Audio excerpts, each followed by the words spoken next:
नमस्कार विद्यार्थियों, एक बार फिर से एजुकेशन पॉइंट हरियाणवी पर आपका स्वागत है।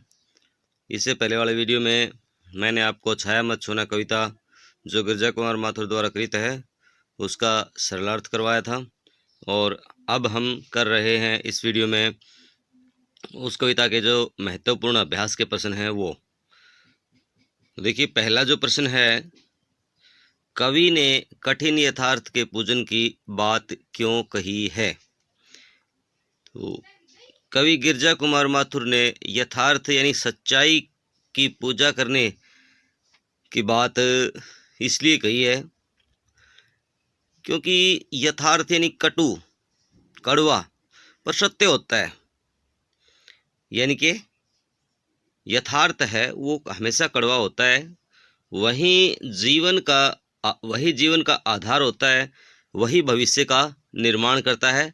अतः उसका सामना करना ही उचित होगा, इसलिए यथार्थ पूजन की बात कही है। तो विद्यार्थियों, एक बात मैं आपको बता देता हूँ, वीडियो को पूरा देखें, अंत तक देखें। यदि अंत तक नहीं देखेंगे तो कोई लाभ आपको नहीं मिलने वाला है। अगला प्रश्न जो है महत्वपूर्ण है, भाव स्पष्ट कीजिए, जो एग्जाम की दृष्टि से अत्यंत महत्वपूर्ण है। प्रभुता का शरणबिंब केवल मृग तृष्णा है, हर चंद्रिका में छिपी एक रात कृष्णा है, इसका भाव स्पष्ट कीजिए। तो इस कविता के जो कृतिकार हैं वो हैं गिरजा कुमार माथुर जी, और कविता का नाम है छाया मत छूना। इन पंक्तियों द्वारा कवि गिरजा कुमार माथुर जी यह बताना चाहते हैं कि मनुष्य जीवन भर मान सम्मान, प्रसिद्धि और धन संपत्ति के पीछे भागता है। इन्हें प्राप्त करने के लिए नहीं भागना चाहिए, क्योंकि ये यथार्थ नहीं, भ्रम है।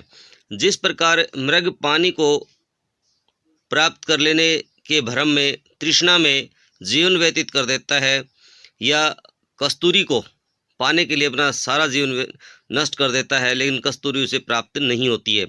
उसी प्रकार मनुष्य भी अपने मान सम्मान को प्राप्त करने के लिए मृग तृष्णा के समान हमेशा दौड़ता रहता है, लेकिन प्राप्त नहीं हो पाते हैं। कवि का मानना है कि हर चमकती हुई चीज के पीछे अंधकार होता है, अतः मनुष्य को भ्रम के पीछे न दौड़ करके यथार्थ पूजन को करना चाहिए, उसके लिए ही प्रयत्न करना चाहिए, क्योंकि वही जीवन का सत्य होता है। अगला प्रश्न नंबर 3, छाया शब्द यहाँ किस संदर्भ में प्रयुक्त हुआ है, कवि ने उसे छूने के लिए मना क्यों किया है।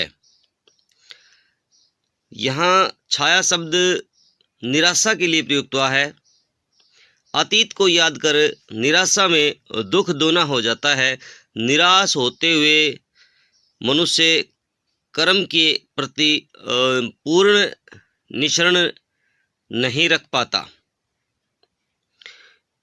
कोई भी कार्य पूर्णतः संपन्नता के साथ नहीं कर पाता है, अतः कार्य ठीक प्रकार से नहीं होता है और व्यक्ति की महत्व, समय और धन का अपव्यय हो जाता है। इसलिए कवि ने उसे छूने से मना कर दिया है। अगला प्रश्न है, मृग तृष्णा किसे कहते हैं, कविता में इसका प्रयोग किस अर्थ में हुआ है। मृग तृष्णा मृग के भ्रम को कहते हैं भाई।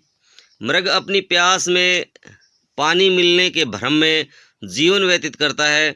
पानी भ्रम को पाने के लिए उसके पीछे भागता है। मनुष्य भी मृग तृष्णा के समान अपना जीवन में मान सम्मान, माया, दौलत, यश की चाहत में उसे पाने के लिए उसके पीछे दौड़ता रहता है।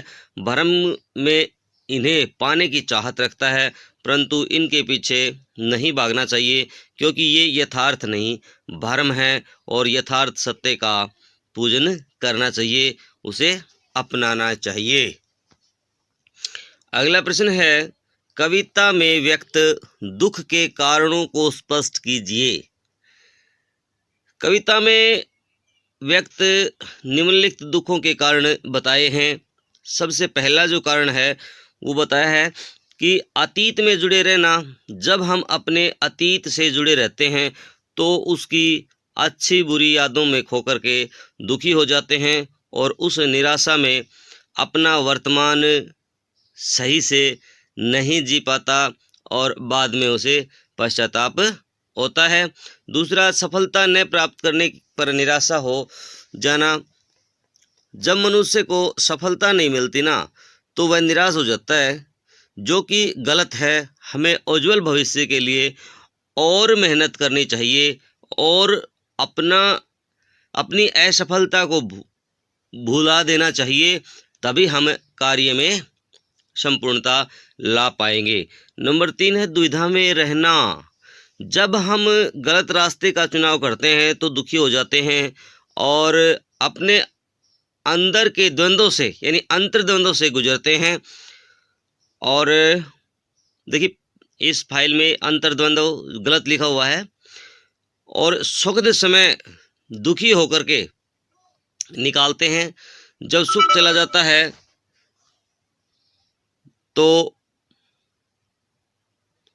पछताते हैं। गलत फैसलों को भुला करके सभी के लिए सही मार्ग का अनुसरण करना चाहिए, तभी भविष्य उज्जवल होगा।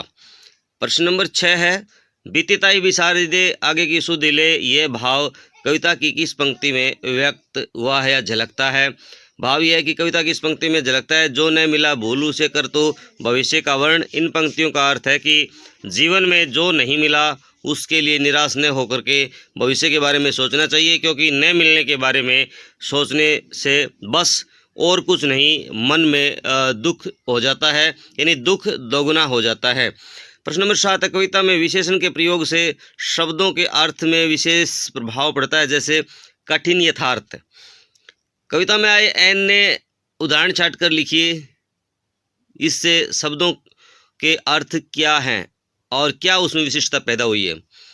कविता में आए विशेषण सुरंग सुधियाँ, छवियों की चित्रगंध, दुविधा हत हित साहस, हितनी हत दुविधा हत साहस, सर्दरात रस बसंत, प्रभुता का शरणबिंब। इन विशेषणों के आने से अर्थ में विशेष विशेषता पैदा होती है, काव्य सौंदर्य बढ़ता है और उसकी शोभा बढ़ जाती है, उसमें एक चमत्कार पैदा होता है। विशेषण शब्द की महिमा को प्रभावशाली बनाने के लिए प्रयुक्त होते हैं। तो विद्यार्थियों, ये हमने इस कविता के जो मुख्य अभ्यास के प्रश्न थे वो किए। आप एक एक करके रोक करके इन प्रश्नों को लिख भी सकते हैं अपनी साफ नोटबुक में। जो विद्यार्थी विद्यालय की क्लास की भांति मेरा अनुसरण करेगा, मेरा वायदा है मैं समय रहते उस विद्यार्थी का सिलेबस पूरा करवा दूंगा।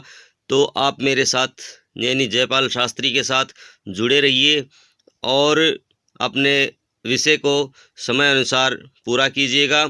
यदि किसी तरह की त्रुटि है, आपको कुछ समझ में नहीं आता है, तो भी आप मुझे कमेंट बॉक्स में लिख करके बता सकते हैं।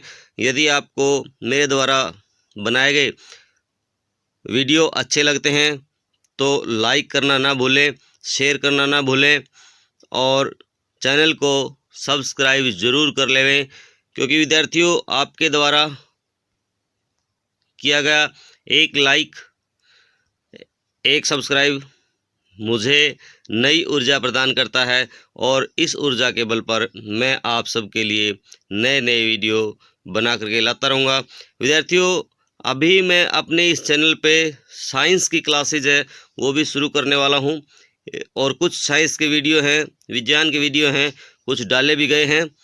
लेकिन अब रेगुलर रूप से, नित्य रूप से जिस तरह से आपका 10वीं का सिलेबस है उसी के अनुरूप, सिलेबस के अनुरूप आपको है ना वीडियो देखने को मिलेंगे और आप आपके अपने YouTube channel education point Haryanvi पे साइंस की क्लासेस भी ले पाएंगे और अपने विषय को समय रहते कंप्लीट कर पाएंगे। Thank you. जय हिंद, जय भारत।